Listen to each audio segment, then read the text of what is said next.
What's up, ladies and germs? Welcome back to Grand Prix World. It's time to head off to Deutschland. Let's get things back on track. So, development of next year's chassis is right. We've got 10% working in the wind tunnel on the new diffuser. By the way, can we just appreciate for a moment the rear shot of that Prost?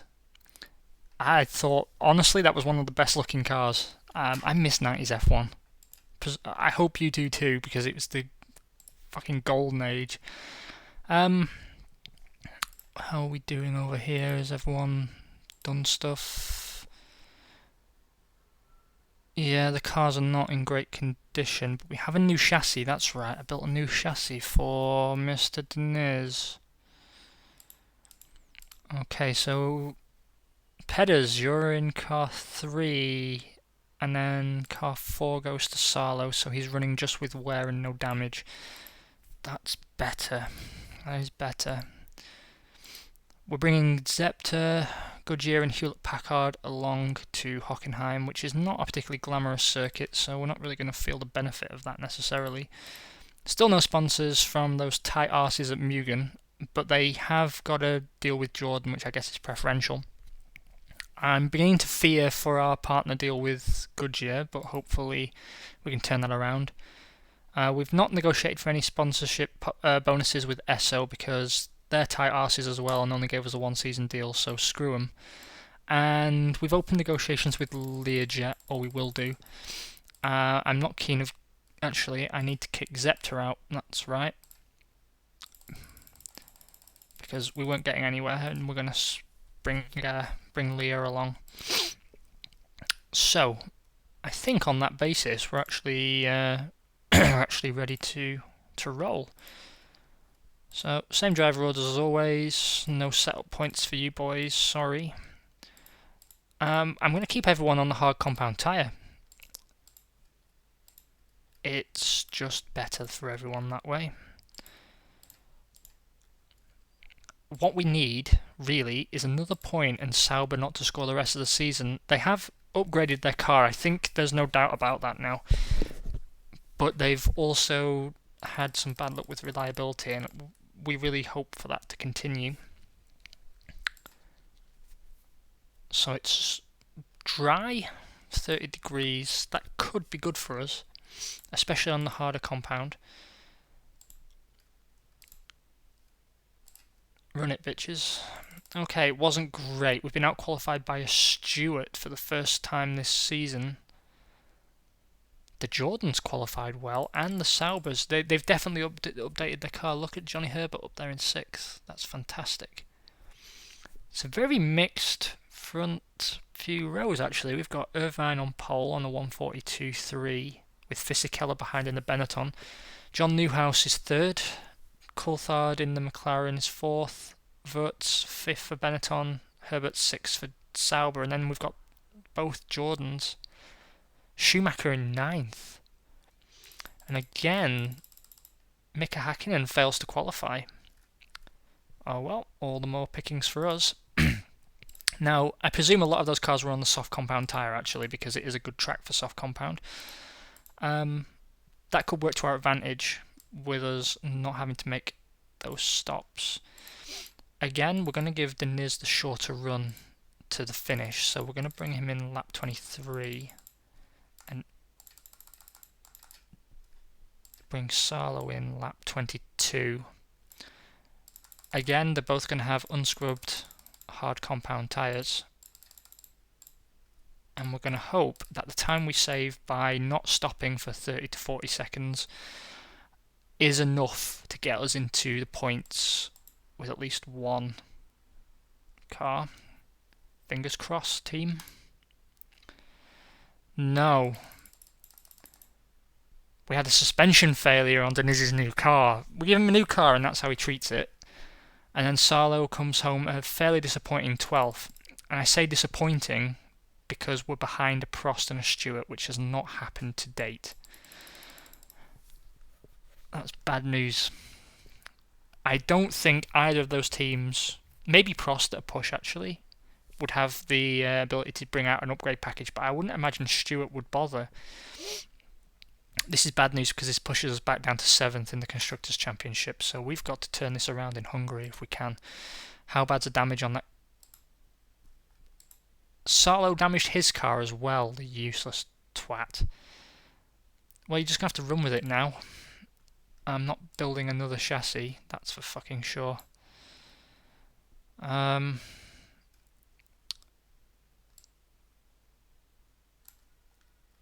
What's the wear? Deniz's car, I really need to repair that damage. And I might put Sarlo into car 2 and see if we can't get the diffuser out.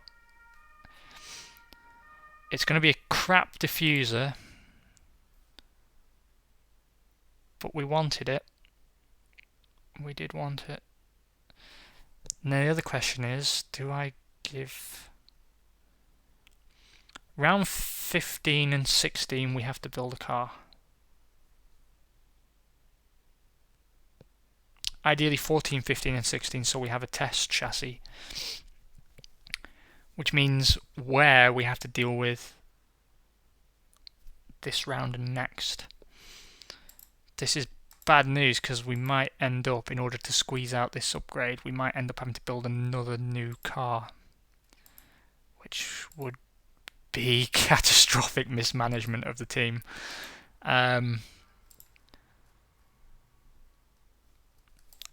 Also, first of all, let's make sure I'm right about how many races are left. Wrong screen.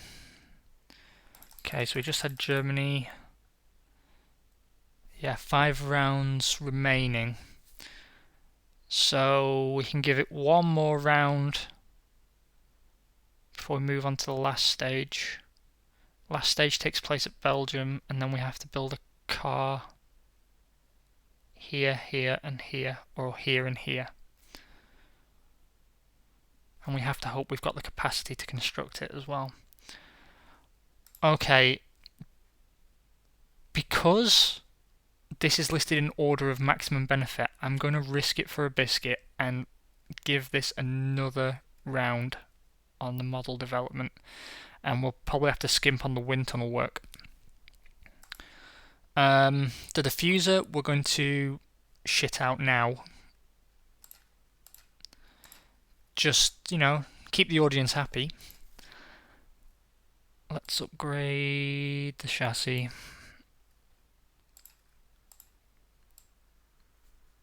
Can we get out a spare part? We can.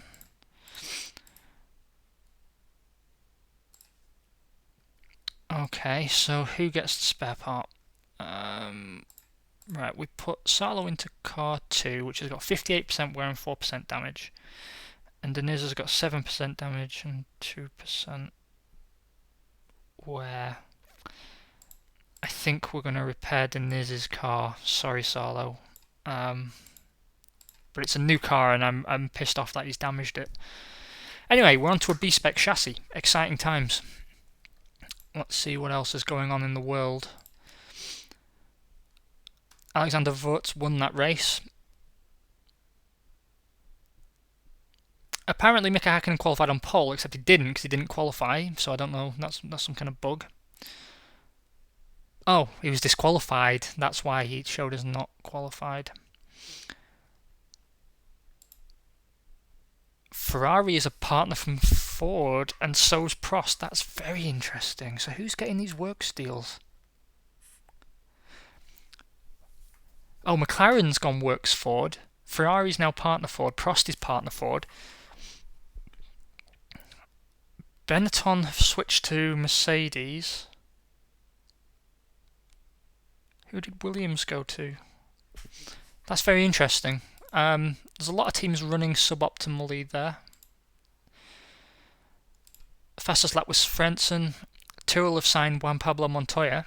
That's good for them, bringing him from the world of test driverdom.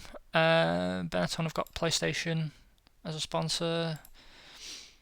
Yeah, blah blah blah blah. We are the worst manager in F1, apparently. Well, suck it. Any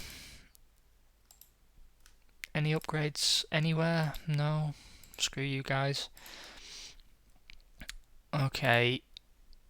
Oh, we might have made some progress. Oh, we've made progress with Mugen Honda. They're giving us $245,000. I mean, that's the literal definition of pissing in the wind at this point. That's not going to help our budget one iota, but thanks for the spirit. We really need this partner deal now to save ourselves tyre money. And how are we on the old money front? We've stopped talking to Zepter because they dicked us around. We're going to get less money out of Fuel at Packard, but for 2 seasons, which would be good. We have to hope that we can get both of these. We desperately need them. Desperately. So I'm going to keep my hospitality spending up as well. Anything else interesting going on? Doesn't seem like it. Okay. Here we go. Same as last time. Hard compound tyres for both of them. I don't expect Sarlo to finish the race given the state his car's in, but as long as he doesn't crash it, then that's okay. Again, we're at a disadvantage in qualifying because of the hard compound tyre. Usually there's very few tracks where the hard is going to be superior for qualifying, but hey ho.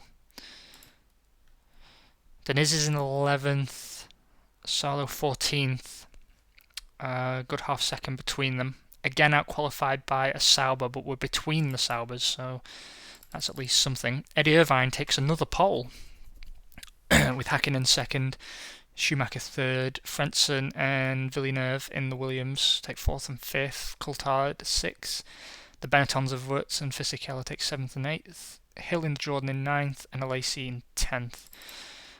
We were 3/10 off Alesi's time with Diniz, and 2/10 off Ralf Schumacher's Jordan with Sarlo, but we have got ourselves back in front of the Stewarts and Prosts, which was our our key performance indicator, so that is good news.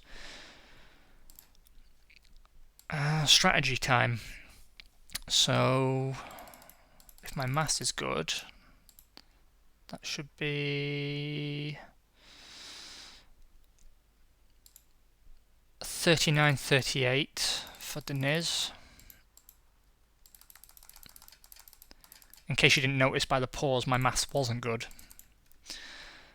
And Sarlo, we'll do 38.39.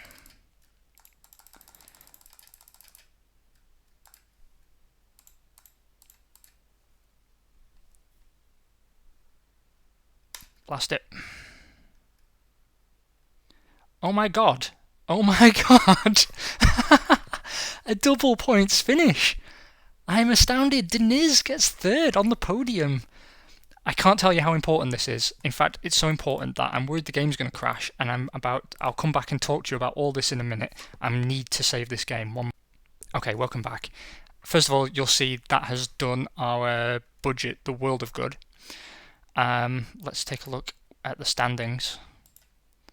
So we're now, I'd say, safely in 6th for the Constructors' Championship. That's important news.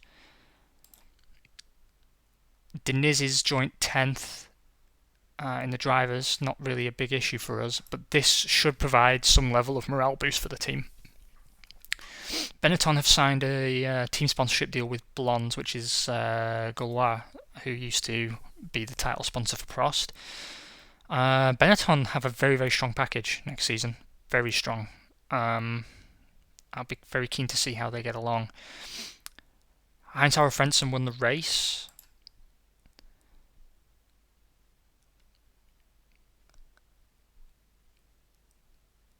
There's an article there that we haven't signed a tyre supply deal yet. That could be a problem that solves itself now. Again, great news that we've got both cars in the top 6. That's phenomenal. Ralf Schumacher got disqualified for a banned driver aid. Unlucky. Jordan and Shell have signed what appears to be either a works or a partnership deal. I think it's works. That's a bit of a coup for them. McLaren have gone works Bridgestone. Sauber and Goodyear are partners. That could prevent us getting a partnership. That's bad news. Stewart has switched to a partner engine deal with Mercedes-Benz, that's the best deal they could possibly have got, because a works for them was stupid, so congratulations to them. Stewart have signed Jürg Muller. Tyrrell have signed Laurent Redon. Williams have or are about to win the Constructors' Championship. There was some gearbox failures for... oh no, sorry, I misread that.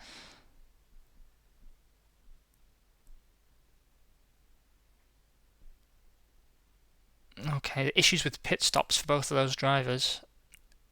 See, this is why Zepter wasn't talking to us. They were talking to McLaren, so why would you bother with us?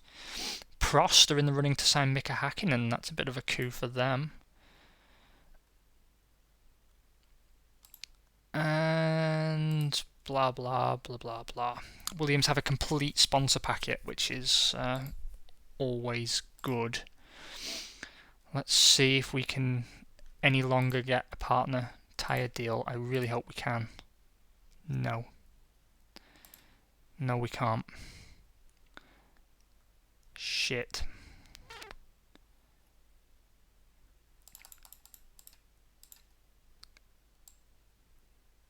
Well, we've got nothing to lose now because we can sign either of those deals at any time.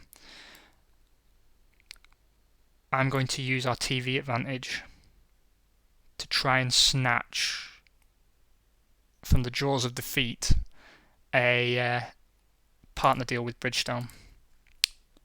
It's too important. Where are we with money? Nowhere. Literally nowhere. Literally nowhere. Get a podium. Unbelievable. Sorry, Goodyear, but it's time to bridge the stone. Where are we with design?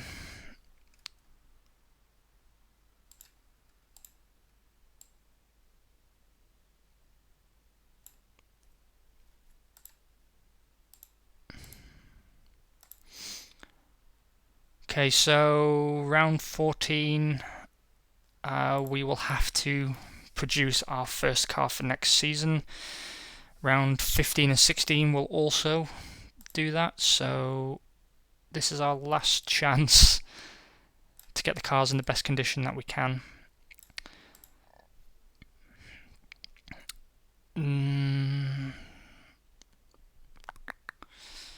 Well, credit to Diniz that he got a podium and only put 17% wear on his car. That is pleasing to me.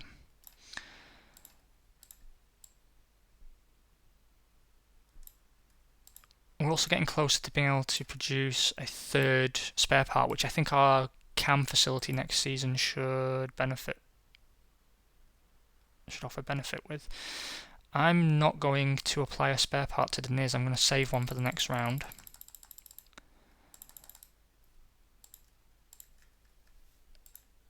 So there's that. And what we will do, I think, is cut the episode here because I've been recording for about an hour and a half now. And I'll take this moment again to thank you very much for joining me on a rainy Tuesday evening to hear me whinge about my neighbours. It's an absolute pleasure and honour as always. Feel free, comment, like, subscribe, dislike, hurl abuse at me, whatever, it's all good, it's just the internet. And I will talk to you tomorrow for another double bill and hopefully some zero space program, but we'll see. Have a good one.